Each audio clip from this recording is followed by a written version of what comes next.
If you want to follow along, I'll be reading from Romans chapter 13, verses 1 through 4.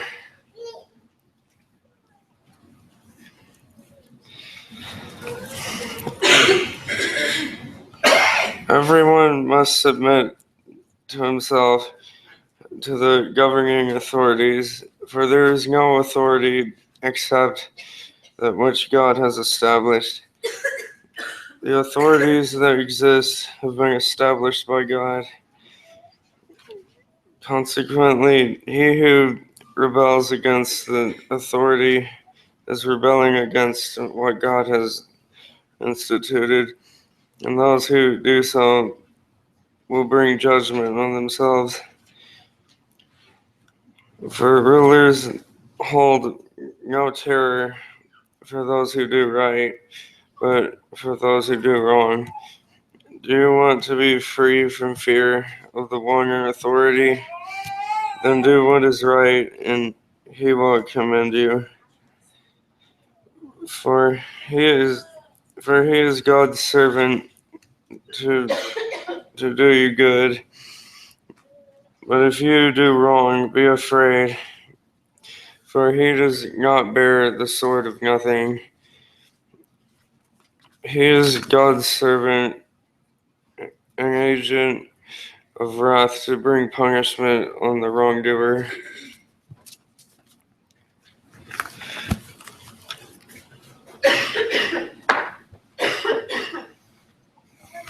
Thank you, Tanner, for reading Romans 13. The dinner is still on. Randy will have a covered draft, he said, out there to take you from your car to the house, so you don't have to worry about it. You can come. Hope you'll be there. We've been looking on these scriptures at our Wednesday night class. We've looked at a couple of Wednesday nights. We'll look further this coming Wednesday night. And I want to talk about something that might have been on your mind. I was asked several months ago if I would speak on this subject. And I said yes, and I haven't yet, but I have not forgotten. And so I want to just use these scriptures. We're not going to stay here at all. We may look at them a little more and talk about more detail about the civil government and the church on Wednesday night. But I want us to turn to John, the 8th chapter. I was asked to talk about capital punishment. Steve called me and said, "Have you got any songs that you'd like to help you with your lesson?" And I told him, I said, "I don't think there's a song for this." And he laughed. I didn't tell him what it was, but I don't know. He may know of one, but I didn't want to give it away. But I don't know of one on on capital punishment. There's all through my life I've heard about is capital punishment right? Is it wrong? Is it good? Is it bad? There are certainly those who will stand for capital punishment, and certainly those that carry picket signs and stuff when one is going to be killed by the government. And there's different ways that it's done. I don't want to talk about capital punishment today per se. I want to talk about that next week. I think that's a lesson in itself. And I believe what I want to do today is the question also was, what about capital punishment? Can you speak on that? And then can you tell us why John 8 isn't a deterrent against capital punishment? I believe that was the question, or at least something that appears to be something that needs to be discussed, because John 8 is one of the main verses in the Bible that people go to all the time to say, well, Jesus and God is love. And Jesus was willing to forgive this person. And so we're living in a time when capital punishment isn't correct. And they go and use John 8. What about the adulterous woman?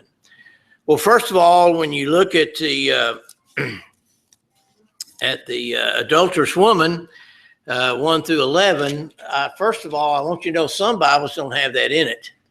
And the reason they don't have that in it is because it wasn't in or has not been found in the early manuscripts. It has been added many years later. And it does show Jesus' compassion and concern, and don't know how it got in there. But for some reason, it has now been added and part of what is found in most Bibles. You may even have a footnote down there that tells you it wasn't in the early manuscripts. You may not, but it's not in all the Bibles that you may pick up.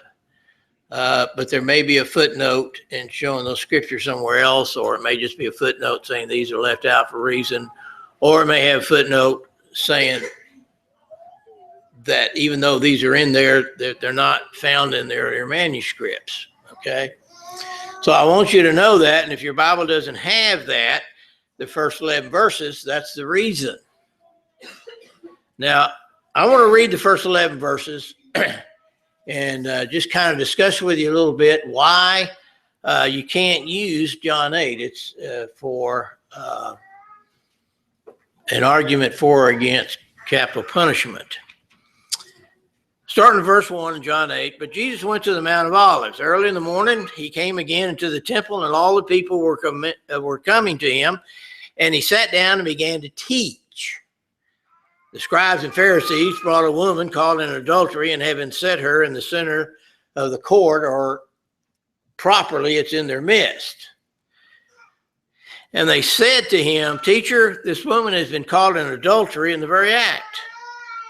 Now, in the law, Moses commanded us to stone such women. What then do you say? 6 says they were saying this, testing him, so that they might have grounds for accusing him. But Jesus stooped down and with his finger wrote on the ground. But when they persisted in asking him, he straightened up and said to him, He who is without sin among you, let him be the first to throw a stone at her. Again, he stooped down and wrote on the ground. And when they heard it, they began to go out one by one, beginning with the older ones. And he was left alone, and the woman where she was in the center of the court. Straightening up, Jesus said to her, Woman, where are they? And did no one condemn you? Question. She said, Not one, Lord. And Jesus said, I do not condemn you either. Go from now on and sin no more. Well, Jesus, as what he did often when he was in and around Jerusalem in the temple area, he would go early in the morning and he would teach, take care of his business there in his father's house, the temple at that time, because they were still under the Old Testament law. And then he would leave the temple in the evening at night, and then he would come back in the morning. So it says early in the morning, he came again to the temple. And there were the people there that he began to teach. And from there on, we see the scribes and Pharisees. You don't often see the scribes and Pharisees together in this kind of context, but the scribes were those who copied the Old Testament law. And of course, the Pharisees were one of the sections of the Jews, like the Sadducees were. Okay, and they were supposed to be the religious people, but they were jealous of Jesus, of course, and they were always trying to catch him. Well, one of the reasons that we see this woman caught in adultery being set in the midst of Jesus and the people is not because they wanted to take care of the problem of the woman, but they wanted to catch Jesus. They wanted to discredit him. And so they use this woman, and it says she was caught in adultery, and she was set in the center of the room or center of the midst of them, however you want to say. It wasn't really a court as a court proceeding. It might have been a court like we would say a basketball court, or it might have been the floor. But the actual was set in the midst of them is really the proper there reasoning, even though it's in italics, not in the original. Like I said, none of this was in the original manuscripts. And so they said, this woman has been caught in the act itself. So we want to talk about, first of all, that this woman has not been condemned. They have brought a woman in that they say has been caught. In other words, they supposedly have witnessed that this woman, a married woman, has been caught in the act of adultery, which was against the law of Moses. And so they said, now the law of Moses commanded us to stone such women, and what do you say? Well, let's look at a couple of verses. If you hold your place there, we're going to come back to it. But I want us to go to Deuteronomy. I want us to look at 17 first, and then 19, and then 22.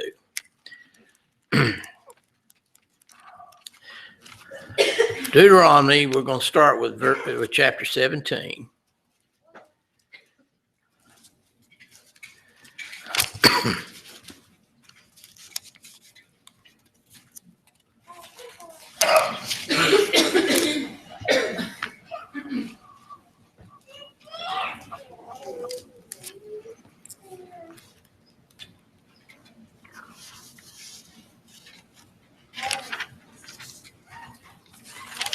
Notice, if you would, it is said, and starting in verse 5, it is said, then you shall bring out that man or that woman. We won't read the first what it is. That's not the point.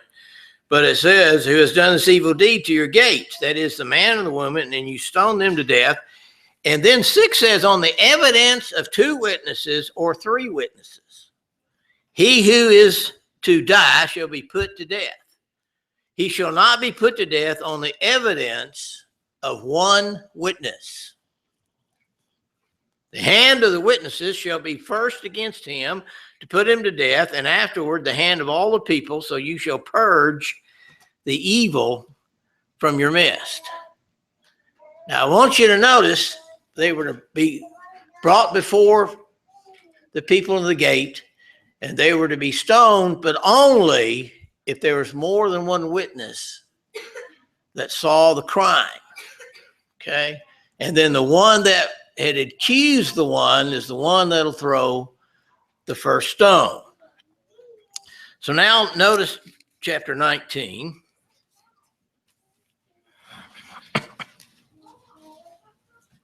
Verse 15.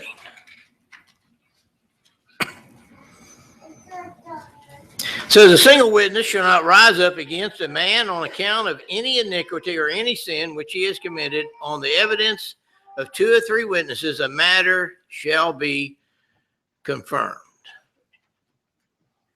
So here's another case that if a case is to be brought up, it's not to be brought up without 2 or 3 witnesses. Now, witnesses is one that actually sees what has happened. Okay? A witness is not you seeing it and then telling me, and then I say, yeah, I'm a witness to what he or she did because I know and believe and trust in so-and-so, and that's what he told me or she told me. That's not what it means. A witness is one who has an eye account. Okay? Eye account. Now I want us to turn to 22.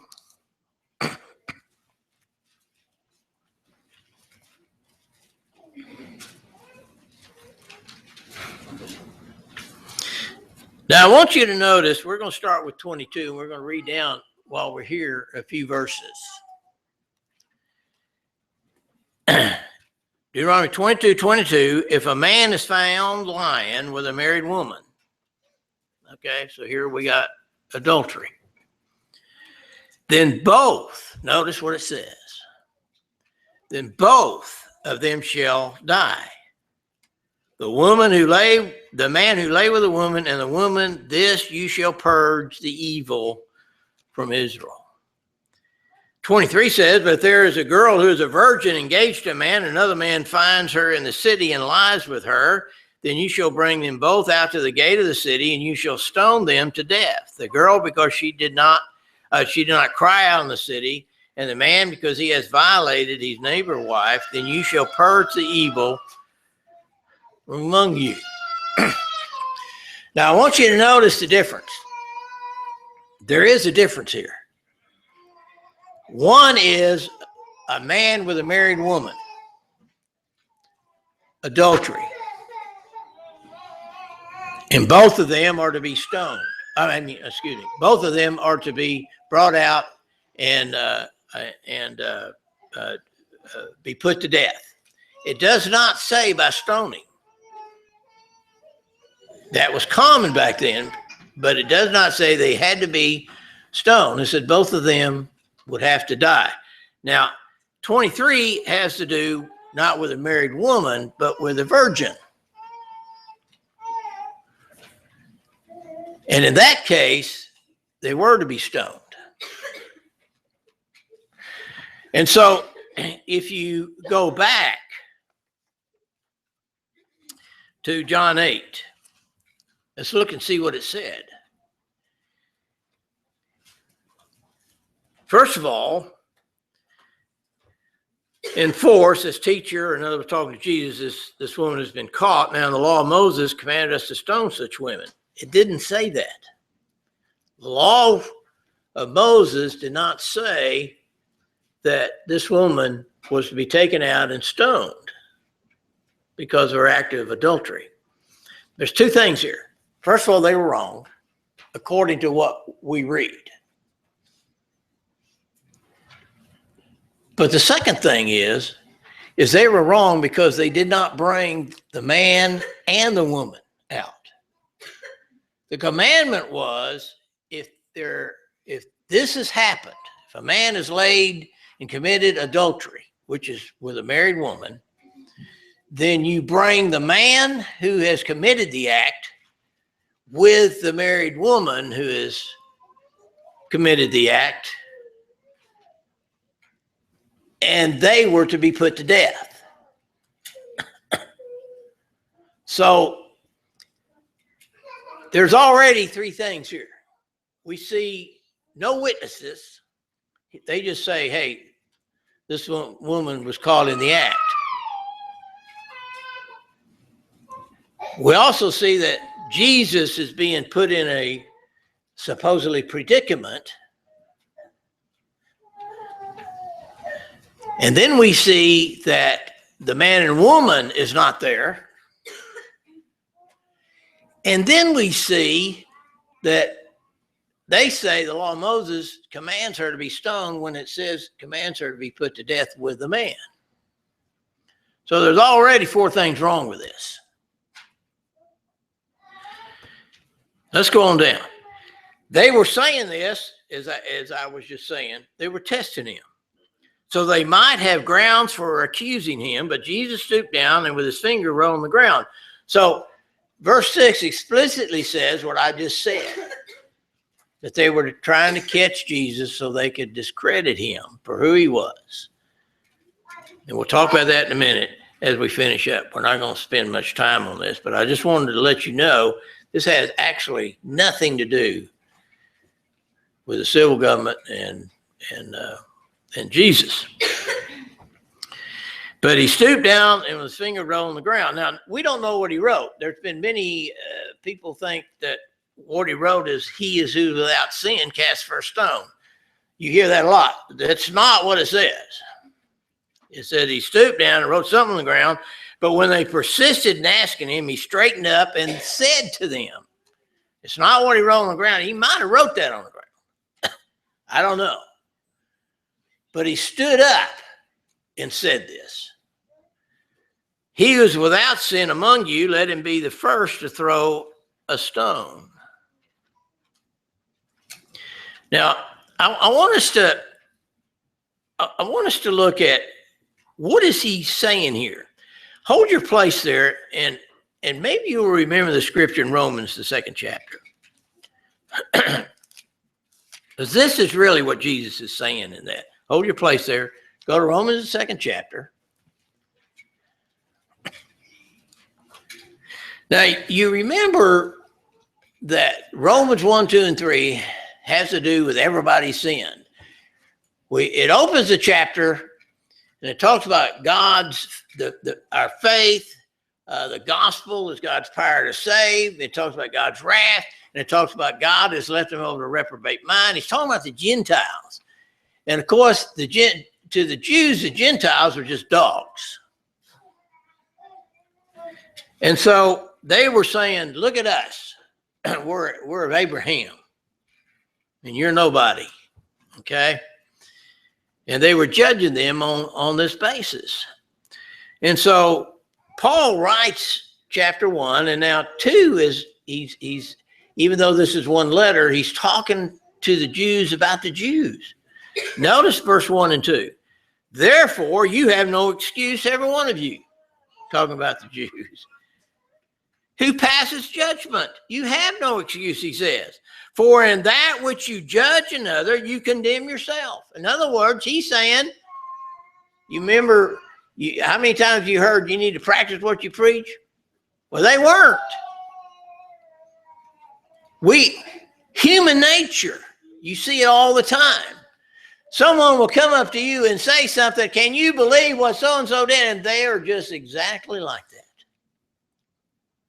They can't see it because they look in a mirror and it's so cloudy they can't see themselves, that they're just like they whom they condemning are. And that's what the Jews were doing to the Gentiles.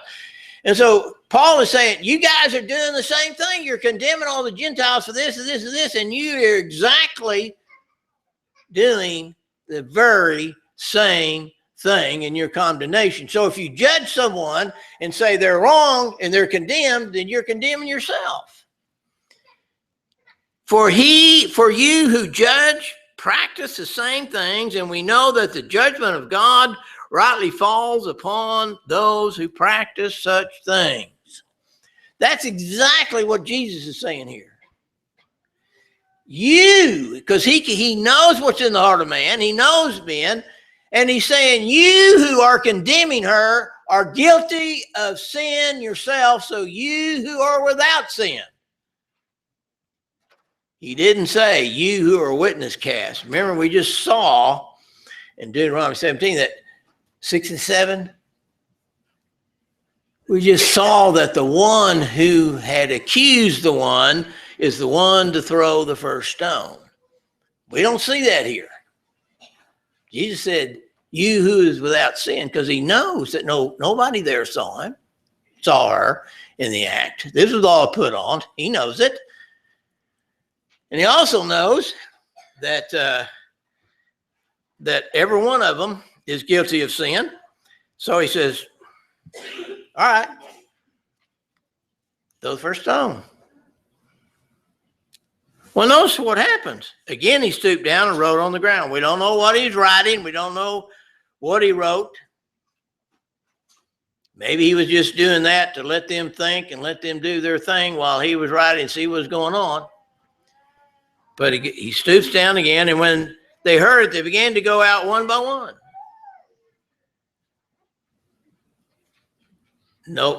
Nobody could cast the first stone. They weren't witnessed. They hadn't witnessed it. And they knew exactly what Jesus was saying, just like we read in Romans. Paul tells the Jews explicitly in Romans 2. No question about it. Notice, beginning with the older ones, and he was left alone. I thought that was interesting. That said, beginning with the older ones. The older and wise ones knew they better get out of there. And so they were example to whoever, whatever ages they were, but the older ones left, and he and the woman was left alone and straightening up in 10. Jesus said to her, "Women, where are they? Did no one condemn you?" First of all, there was no legal justification. The vigilante committee is what this was. Had absolutely nothing to do with the civil authorities. Nothing. Jesus bowed down. That's the wrong terminology. Not bowed down. But Jesus did not argue with the civil authorities. He was under submission to those as long as it didn't disobey God. Matter of fact, he said, I could bring 12 legions of angels and we could, or legions of angels,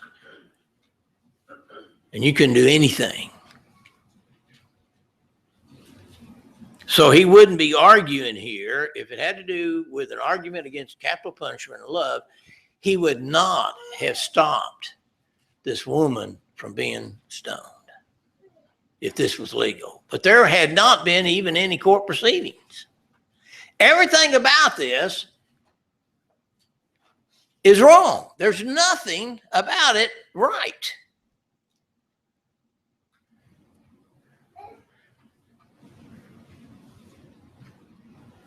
And so,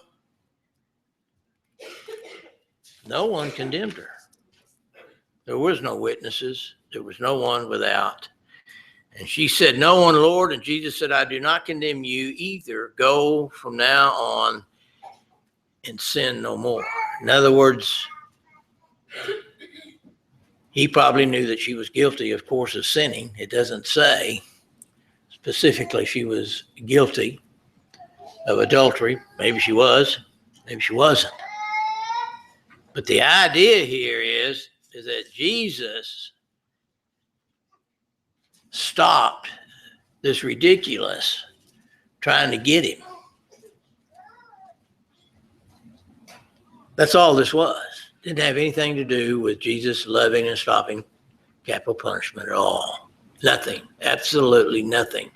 Because if that had been the law and that had been the civil government, he would have. But I want to go ahead and turn to John 18. I'm just going to finish with this. We're done. If you got any questions, you can ask me. But we're going to talk a little more about capital punishment. We're going to look at the Old Testament, New Testament, and where are we today on that subject as far as the Bible is concerned? John 18, verse 31. Jesus before Pilate. So Pilate finally says, "Take Jesus to yourselves and judge him according to your law." The Jews said to him, "We are not permitted to put anyone to death." So if Jesus had said, "Yeah, stone her," which they were hoping Jesus would say, then he would be disobeying the Roman law who told the Jews you could not put anyone to death. There were certain occasions which they could. And I'm not sure about, if we look at Acts 7, about Stephen, who was put to death. There were some occasions when they overlooked. And they let some, when we talk about basically religious matters, they let that take care of itself, the Jews. But basically, this was a no-no. You just didn't do that, and Jesus knew that. And so he didn't say, "Yeah, I'll go ahead and stone her," because that would be against the Roman law. That's what they were hoping he would say. And then if they said, well, if he said anything different, "No, you can't stone her," then they'd go against the law of Moses. So they thought they had Jesus sandwiched in to where one way or the other, just like many other times we see biblically, that now we got Jesus. And Pilate here says, in other words, take him to yourself. In other words, just do whatever you want to with him. You can't put him to death, but you can take him and throw him in jail. You can scourge him. You can do whatever you want to with him. Not feed him, not give him water, whatever you want to with him, but you can't kill him. That's against the law. That's why they said here in 31, the Jews said, we're not permitted to put anyone to death. See, they wanted him to die. They didn't want him just to be persecuted. They wanted Jesus put to death. They wanted him to put to death by Pilate without any kind of court or anything else. Bring him to Pilate, bring him before the government, let them say, put him to death. Of course, we hear him cry out, crucify him, crucify him. So there's nothing in John 8, nothing that has to do with anything about capital punishment. Nothing. All it has to do is the scribes and Pharisees come to Jesus, brought a woman without any kind of legal procedures, and try to catch Jesus. That's all that is. And so don't let them try to get you to say, we'll talk about capital punishment, but you can't use John 8 as any kind of scripture for or against capital punishment civilly. As we stand and sing the Invitation Church.